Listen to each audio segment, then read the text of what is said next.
Hi மக்களே, welcome to my channel. இது வந்து டியூஸ்டேவோட விலாக் தான். டியூஸ்டே வந்து காலையில் சரியாக வீடியோ எடுக்க முடியல. அண்ட் ஈவினிங் மேலே தான் வீடியோ எடுக்க ஸ்டார்ட் பண்ணேன். காலையிலேயே கிளாஸ்க்கு போயிட்டு ஈவினிங் மேலே வந்தோடனே ஃபஸ்ட்டு குளிச்சிருவேன். எப்போயுமே குளிச்சுட்டு அதுக்கப்புறம் தான் இருக்கிற வேலையெல்லாம் ஸ்டார்ட் பண்ணுவேன். குளித்து முடிச்சுட்டு கையோட டீ போட்டு குடிச்சிட்டு எல்லாத்துக்கும் டீ போட்டு கொடுத்துட்டு நானும் அப்படியே டீ போட்டு குடிச்சிட்டேன். குடிச்சிட்டு இன்றைக்கி என்னன்னா சந்தைக்கு போகலாம் அப்படின்னு ரொம்ப நாளாகவே கேட்டுட்ருந்தேன் எங்கள் அப்பாட்ட. ஸோ அதனால் இன்றைக்கி சந்தைக்கு கிளம்பலான் இருக்கோம். எங்கள் அம்மா துணியெல்லாம் முன்னாடியே துவைச்சி காய போட்டாங்க சந்தைக்கு போகிறதுக்கு முன்னாடியே. நம்மளும் அப்படியே நம்ம கிளம்புறதுக்கே 7 o'clock பக்கம் ஆயிடுச்சு. ஏன்னா இவங்க கிருத்திக்கு சுகந்தனை கிளப்பிட்டு வீட்டு வேலையெல்லாம் முடிச்சுட்டு கிளம்புறதுக்குள்ளே போதும் ஆயிடுச்சா.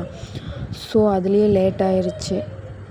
அண்டு சந்தைக்கு போயிட்டு திங்ஸ்லாம் வாங்கிட்டு அப்படியே ரிலேட்டிவ் வீட்டுக்கு போயிட்டு அந்த ரிலேட்டிவ் வீட்டுக்கு போனதெல்லாம் வீடியோ எடுக்க முடியல. ஏன்னா அங்கே போய் கிருத்திக் ரொம்ப சேட்டை பண்ணான். அது இதையும் எடுத்துக்கிட்டு அவன் பின்னாடியே ஓடுறதா போச்சா. ஸோ வீடியோலாம் எடுக்க முடியல. அண்டு வரும்போது கிருத்திக் செம தூக்கத்தில் வந்தான். வரும்போது மணி 9 இருக்கும்.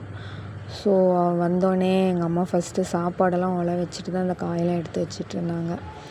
நிறைய காய், புளிச்சக்கீரை, அண்டு பலாப்பழம், சம்சா, உருளைக்கிழங்கு, கோவக்காய், குடமிளகாய் இந்த மாதிரிலாம் வாங்கியிருந்தோம். அண்டு கருவாடும் வாங்கியிருந்தோம், சின்ன கருவாடு.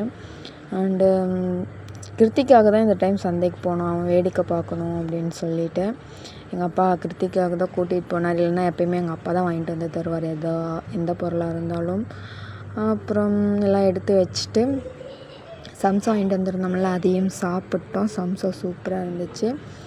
அண்ட் அதிகம்லாம் இல்லை, ஏதோ 1-2 தான் சாப்பிடுவேன். ஏன்னா ஆயில் ஐட்டம்ஸ் இப்போல்லாம் அதிகம் சேர்த்துக்கிறது இல்லையா நான். ஸோ அதனால் 2 சம்சா சாப்பிட்டு அண்டு பலாப்பழம் ஒரு 2-3 இது சாப்பிட்டு அப்புறம் டைம் ஆயிடுச்சு. கிருத்திக்கும் பசிக்க தூக்கம் வந்துருச்சு அவனுக்கு. ஸோ அதனால் சாப்பிட வச்சு அவனை ஃபஸ்ட்டு தூங்க வச்சிடலாம் அப்படின்ட்டு காலையில் வச்ச சுண்டக்காய் குழம்பு இருந்துச்சு, தயிர் இருந்துச்சா. ஸோ சாப்பாடு மட்டும் வச்சா போதும். கிருத்திக்கும் எங்கள் அப்பாவுக்கு மட்டும் சாப்பாடு வச்சிட்டோம். நானும் சுகந்தனும் தோசை சுட்டு சாப்பிட்டோம். எங்கள் அம்மாவுக்கு எதுவும் வேண்டான்ட்டாங்க. அப்புறம் என் பையனுக்கும் சாப்பாடு ஊட்டி விட்டு நானும் அப்படியே தோசை சுட்டு சாப்பிட்டு உடனே தூங்கியாச்சு. ஆனால் செம டயர்டு. தூங்குறதுக்கே டைம் ஒரு 11 பக்கம் ஆயிடுச்சு. சரி தூங்கலாம் அப்படின்ட்டு தூங்கியாச்சு. டியூஸ்டே விலாக் இப்படி தான் போச்சு. அண்டு வீடியோ பிடிச்சிருந்தா லைக் பண்ணுங்கள், ஷேர் பண்ணுங்கள், கமெண்ட் பண்ணுங்கள், சேனலை சப்ஸ்கிரைப் பண்ணிக்கோங்க. பக்கத்தில் இருக்கிற பெல் ஐக்கானை கிளிக் பண்ணுங்கள். அப்போ தான் நான் போடுற வீடியோ உங்களுக்கு தொடர்ந்து வரும். And thank you so much. Bye.